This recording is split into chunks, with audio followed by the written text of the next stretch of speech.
खूप सोप्पा असा आपण चीजी घरच्या घरी पिझ्झा बनवणार आहोत। त्यासाठी शेवटपर्यंत व्हिडिओ नक्की बघा। आता 6 जणांसाठी बनवते, त्यामुळे भाजी मी त्याप्रमाणे घेणार आहे। 6 मोठे कांदे उभे चिरून एका कढईमध्ये 2 चमचे तेलामध्ये आपण शिजवून घेणार आहोत।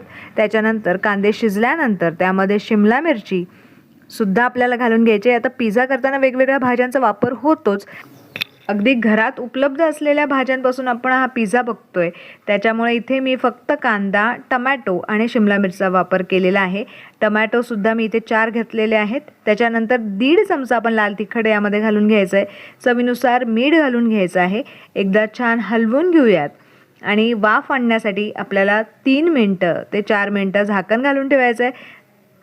एकदा छान वाफ आल्यानंतर यामध्ये आपण काळी मिरीची पावडर, त्याच्यानंतर चिली फ्लेक्स आणि पिझ्झा मिक्स मसाला तोही यामध्ये घालून घ्यायचा आहे आणि पिझ्झासाठी लागणारी भाजी आपली इथे तयार झालेली आहे। तुम्ही बघू शकता, मस्त दिसतीये आणि भरपूर भाजी घालून आपण आज इथे पिझ्झा बनवणार आहोत।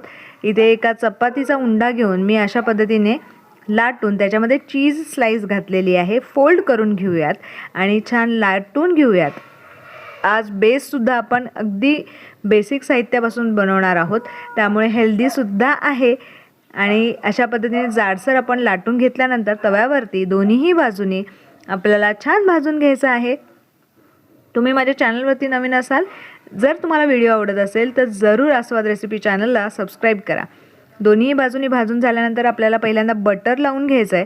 बटर नंतर आपण इथे टोमॅटो सॉस यामध्ये वापरणार आहोत। त्याच्याऐवजी तुम्ही पिझ्झा सॉससुद्धा घातला तरीही चालेल। मोझरेला चीज थोडंसं घालून घेऊयात आणि सर्व बाजूनी आपण इथे भाजीचा मस्तपैकी लेयर लावून घेणार आहोत। त्याच्यानंतर आपल्याला परत एकदा मोझरेला चीज किंवा इथे तुम्ही चीज जे आपण अमूलचं आहे क्यूब तोही किसून यावरती घालू शकता।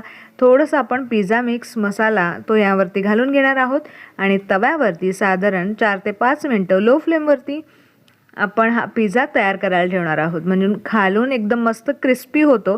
नक्की ट्राय करून बघा। आपला पिझ्झा तयार झालेला आहे, मस्त टेम्पटिंग दिसतोय, नक्की ट्राय करून बघा। कट करून घेऊयात आणि सर्व करून घेऊयात। Thank you for watching my video. परत एकदा भेटूयात असे एक छान रेसिपी घेऊन।